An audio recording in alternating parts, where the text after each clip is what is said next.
This is my story and it's here too. I remember that night I almost gave up. I was 23, sleeping in my car, smiling at work like everything was fine, while inside I was drowning. Every night, I would count change for dollar menu food, praying no one would recognize me at the gas station bathroom where I was up. And the same, God the same. Watching friends buy houses while I recycle shampoo bottles. Hearing family say, "When will you grow up?" like I wasn't finding just to stay alive. Then came the night that I sat on the bridge for 3 hours, just staring, not even crying anymore, just empty. And in that moment I made a deal with myself, do or die literally. And I chose to do, not because I was strong, because I was too stubborn to let my story in there. I worked 3 jobs, slept 4 hours, ate same for breakfast and fear for dinner. I got turned down 47 times before someone finally said yes. And when they did, I threw up in the parking lot from nerves, then whipped my mouth and walked in like I won the place. You think I'm special? Wrong. I'm just someone who refused to stay down. And any who have survived all the worst days. That's not luck. That's proof you are built for this. So here are my questions. What's your bridge movement and that pain you are carrying right now? It's not your ending. It's your beginning. But only if you choose. I choose to do, and now it's your turn. Everybody has a turn back moment. You have a moment where you can go forward or you can give up. But the thing you have to keep in mind before you give up is that if you give up, the guarantee is it will never happen. That's the guarantee of quitting, that it will never happen no way under the sun. The only way the possibility remains that it can happen is if you never give up no matter what. Who never picked me up? Who never picked me up when I fell? She taught me how to get up when I was knocked down. I thank my uncle for always being there for me. And I thank all you out here who fought in these wars. You have no idea how big of a deal this is to me. I was not always this strong guy you see. I went through a lot of hard times in my life to get here today. And a story I'll tell you with real quick. I tried once to get in the Air Force to be an Air Force pararescueman. And I quit for fear of the water. I was 175 pounds. I left the Air Force 4 years later at 300 pounds. I went from 175 to 300 pounds. There's a long story in there on how that came to be. But I sat around and read a book on the Medal of Honor. And those guys, all I wanted to be was an uncommon man. And my whole life, I was not that, much worse than that. But I read stories about men like you, Doc, who had the courage to jump on grenades and stuff like that. So I came home one day from working at a job called Ecolab where I sprayed for cockroaches. Made $1,000 a month, weighing 300 pounds. And I got home and I watched a show on Discovery Channel of guys carrying boats and logs, Navy SEAL training. And I decided to make a change in my life.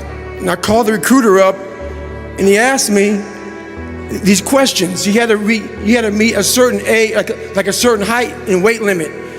I was 6'1" and 300 pounds. He laughed at me. 7 other recruiters laughed at me. One recruiter finally said, "Come on in, I'm too busy to talk to you on the phone." He didn't know how much I weighed. I walked in the recruiter's office and he looked at me and he said, "You're fat and you're black." I said I want to be a Navy SEAL. I didn't know there'd only been 35 African American Navy SEALs at that time in over 70 years. He said I basically had to lose 106 pounds in less than 3 months because of my age. I was getting too old. I came back 3 months later, 106 pounds lighter. Thank you.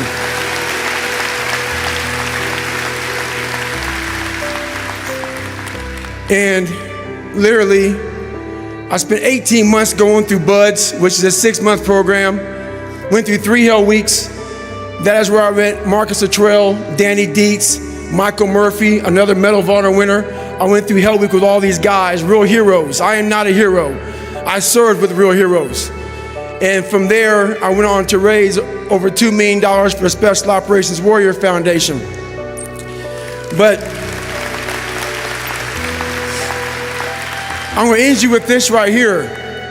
I have the most respect I can possibly muster up for all of you in this room. I know what it takes to be a combat soldier, and I used to look for courage. I thought courage was a man who won the Medal of Honor. It is. But courage is a man who's willing to put those boots on every single day of his life to go out there and fight for this country where nobody even knows what the hell they're doing or where the hell they're at. You do it for the man beside you. Thank you. I was 18 years old when I got married. I belonged to a very conservative family, a Baloch family, where good daughters never say no to their parents. My father wanted me to get married, and all I said was, if that makes you happy, I'll say yes. And of course, it was never a happy marriage. Just about after 2 years of getting married, about 9 years ago, I met a car accident. Somehow my husband fell asleep and the car fell in the ditch. He managed to jump out, saved himself. I'm happy for him. But I stayed inside the car and I sustained a lot of injuries. The list is a bit long. Radius ulna of my right arm were fractured. The wrist was fractured. Shoulder bone and collarbone were fractured. My whole rib cage got fractured. But that injury that changed me and my life completely was the spine injury. Many people came to rescue.